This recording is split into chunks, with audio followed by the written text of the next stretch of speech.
নমস্কার বন্ধুরা, আপনারা কেমন আছেন? আশা করছি আপনারা যে যেখানে আছেন ভালো আছেন, সুস্থ আছেন এবং সাবধানে আছেন। আমি নেপোলিয়ান, আমিও ভালো আছি। কি গরম পড়েছে বলুন তো, প্রচণ্ড গরম পড়েছে। আমি পাখা বন্ধ করে ভিডিওটা করছি, ঘেমে গেছিলাম। এই এখনই বৃষ্টি দেখা মিলছে। টিপটাপ নিশ্চয়ই শব্দ শুনতে পাচ্ছেন আপনারা। আর আমার চ্যানেল নেপোলিয়ান বেঙ্গলি ব্লগে আপনাদের সুস্বাগতম। আর এখন থেকে ভিডিওটা স্টার্ট করে দিলাম। আমাদের ভারতবর্ষ যখন পরাধীন ছিল তখন মহান মহান মনীষীরা জন্মগ্রহণ করেছিলেন। আর পরাধীন ভারতবর্ষে দেশ স্বাধীন হওয়ার পরে কোনো মহাপুরুষ আর জন্মগ্রহণ করেনি। আর এখন তো পাপে ভরে গেছে। এখনো যদিও মহাপুরুষের জন্মানোর দরকার, মানুষকে সঠিক পথ দেখানোর। দেখেছেন কেমন বৃষ্টির শব্দ শোনা যাচ্ছে? পরাধীন ভারতবর্ষে যারা মহাপুরুষরা জন্মেছিলেন তাদের গুণে শেষ করা যাবে না। বীর সন্ন্যাসীদের মধ্যে পড়বে নেতাজি সুভাষচন্দ্র বোস, কানাইলাল দত্ত, মাস্টারদা সূর্য সেন, তারপর হচ্ছে গিয়ে গান্ধীজি, মহাত্মা গান্ধী, বিনয় বাদল দীনেশ, বাঘা যতীন। মানে বীর যারা মহাপুরুষ ছিলেন, স্বাধীনতা সংগ্রামী, দেশের জন্য লড়াই করেছিলেন, তাদের নাম তো বলে শেষ করা যাবে না। আর লেখনের মধ্যে ছিলেন বিশ্ববিখ্যাত বিশ্বকবি রবীন্দ্রনাথ ঠাকুর, মাইকেল মধুসূদন দত্ত, আর যে অ ক খ আমাদের শিখিয়েছিল বর্ণ পরিচয়ের যে লিখেছিলেন তিনি হচ্ছেন আমাদের ঈশ্বরচন্দ্র বিদ্যাসাগর। তারপর হচ্ছে মহান বিদ্রোহী কবি কাজী নজরুল ইসলাম, প্রচুর আছে। তারপর হচ্ছে শরৎচন্দ্র চট্টোপাধ্যায়, বঙ্কিমচন্দ্র চট্টোপাধ্যায়, বহুত মহাপুরুষ আছে যাদের নাম বলে শেষ করা যাবে না। তাদের তরফ থেকে আমি জানাই করজোড়ে প্রণাম। তারা এমন এমন মহান কাজ করে গেছেন, সব চিরস্মরণীয় সব সময় থাকবে। মানুষ যতদিন বেঁচে থাকবে ততদিন মহাপুরুষদের স্মরণ করবে এবং জন্মদিন পালন করবে এবং মৃত্যুদিন পালন করবে। সেই মহাপুরুষরা আমাদের নতুন দিশা দেখিয়েছিলেন, মানুষ কোন পথে যাবে না যাবে। আর বিজ্ঞানীদের বলতে তো অনেক বিজ্ঞানী ছিলেন। যেমন হচ্ছে যে প্রথমে বলেছিলেন যে গাছেরও প্রাণ আছে, তিনি হচ্ছেন স্যার আচার্য জগদীশ চন্দ্র বসু। আপনারা কি জানেন স্যার আচার্য জগদীশ চন্দ্র বসু কোন গাছ দেখে বুঝেছিলেন যে প্রাণ আছে? অনুমান করতে পারবেন? আমি বলে দিচ্ছি, সে হচ্ছে লজ্জাবতী গাছ দেখে স্যার আচার্য জগদীশ চন্দ্র বলেছিলেন গাছেরও প্রাণ আছে। তারপর মেঘনাথ সাহা, সত্যেন বসু, অনেকেই আছে, সিভি রামান, জাহাঙ্গীর ভাবা, প্রচুর বিজ্ঞানী তার নাম আছে যারা নিজেদের কাজের মধ্যে দিয়ে প্রাতঃস্মরণীয় হয়ে আছেন। আর একটা কোনো জিনিস আবিষ্কার করতে গেলে বিজ্ঞানীদের তাদের কিন্তু মাথার ঘাম পায়ে ফেলতে হয়, তবে গিয়ে তারা জিনিস বানাতে পারে। আমরা যে আধুনিক বিজ্ঞানী এখন যেভাবে দাঁড়িয়ে আছি এখানে লাইটের তলায়, এই যে লাইট যে করছি সবই কিন্তু বিজ্ঞানীরই দান। আর মহান পুরুষরা যদি কাজ না করতেন তাহলে আমরা কোনো জিনিসই পেতাম না। তারপর এদিকে বলতে হয় সাধকের দিক দিয়ে বলতে হয় রামকৃষ্ণদেব পরমহংস, তারপর হচ্ছে কি বামাখ্যাপা, রামপ্রসাদ, তারপর হচ্ছে লোকনাথ। নাম বলে তো শেষ করা যাবে না।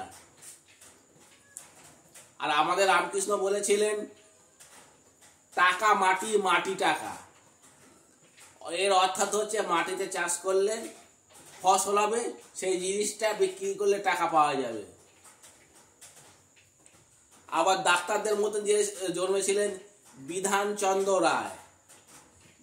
বিধানচন্দ্র রায় এমনই ডাক্তার ছিলেন, মানুষের ওপরের দিকে চেহারা থেকে তার কি রোগ হয়েছে উনি বলে দিতে পারতেন, এত ওনার ক্ষমতা ছিল। আর বাংলার বাঘ স্যার আশুতোষ মুখোপাধ্যায়, ওনাকে তো ইংরেজিরা ভয় করত।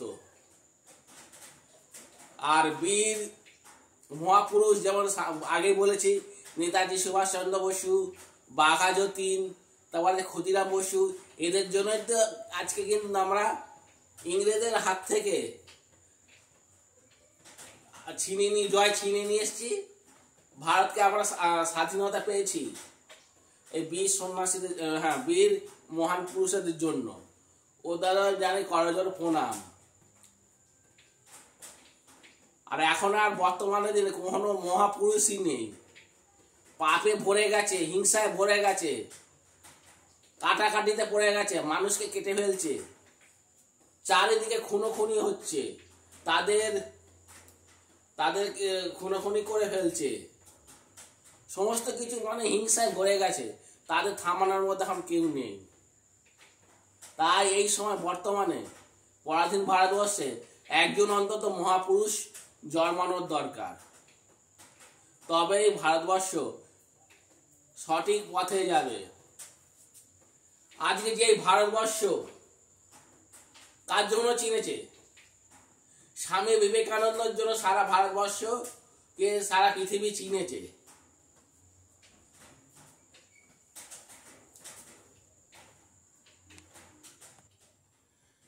স্বামী বিবেকানন্দ আমেরিকার শিকাগো শহরে বক্তৃতা দিতে গেছিলেন, কিন্তু ভারতবাসী বলে ওনাকে বক্তৃতা দিতে দিচ্ছিলেন না ওখানকার মানুষরা।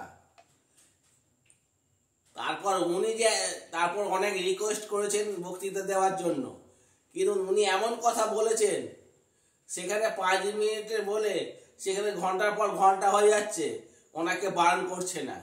কেননা উনি সবাইকে মা বোন সবাইকে সম্বোধন করে কথা বলেছেন প্রথম স্টেজে, তাই জন্য ওনার জয় জয়কার করেছে, সবাই হাততালি দিচ্ছে। তখন স্বামী বিবেকানন্দকে জিজ্ঞাসা করছে, আপনি যে এত ভালো বক্তৃতা দিচ্ছেন, আপনার গুরুদেবকে? তখন স্বামী বিবেকানন্দ বলেছে, আমার গুরুদেবের নাম হচ্ছে রামকৃষ্ণ পরমহংসদেব। সত্যি রামকৃষ্ণ পরমহংসদেব ছিলেন প্রিয় শিষ্য হচ্ছে স্বামী বিবেকানন্দ, আর স্বামী বিবেকানন্দের নাম হচ্ছে নরেন্দ্রনাথ দত্ত। আর সব মনীষীদের নিয়ে যদি একটা ভিডিও করি, বিশাল বড় ভিডিও হয়ে যাবে। আর আপনারা যদি বিভিন্ন মনীষীদের সম্পর্কে জানতে চান, অবশ্যই আমাকে কমেন্ট করে জানাবেন, আমি আপনাদের জানানোর চেষ্টা অন্তত করব। মহাপুরুষরা ছিলেন বলেই আজকে ভারতবর্ষ আবার বলছি স্বাধীন হয়েছে, নাহলে পরাধীন থাকতো। বিশেষ করে বাঙালিরা বুক চিটিয়ে ইংরেজদের সাথে লড়াই করেছে। তারপরে তার জন্য বাঙালিদের জন্য তো ইংরেজরা ভয় পেয়েছে। কথাতেই আছে, বাঙালির বুদ্ধি আর পাঞ্জাবদের শক্তি। আর নেতাজি সুভাষচন্দ্র বলেছিলেন, দেশটা স্বাধীন হওয়ার পর 1 বছর মিলিটারিদের যদি হাতে তুলে দেওয়া হয়, তাহলে ভারতবর্ষ আরো শক্তিশালী দেশ হবে। আর আমাদের বিশ্বকবি রবীন্দ্রনাথ ঠাকুর তার লেখনীর মাধ্যমে সারা বিশ্বকে জানিয়েছিলেন, ভারতবর্ষকে জানিয়েছিলেন, ভারত নামও একটা দেশ আছে। আগেই বললাম বিজ্ঞানী স্যার জগদীশ চন্দ্র বসু তার এমন আবিষ্কার করেছিলেন, উনি কিন্তু প্রথমে রেডিও আবিষ্কার করেছিলেন। রেডিও আবিষ্কার পরাধীন ভারতবর্ষ রেডিও আবিষ্কার করেছিলেন বলেন তখন উনি পেটেন্ট পাননি। অন্য রেডিও আবিষ্কার আয়োজন করেছিল মার্কানি, তার সেই মার্কানি পেটেন্টটা পেয়েছিল।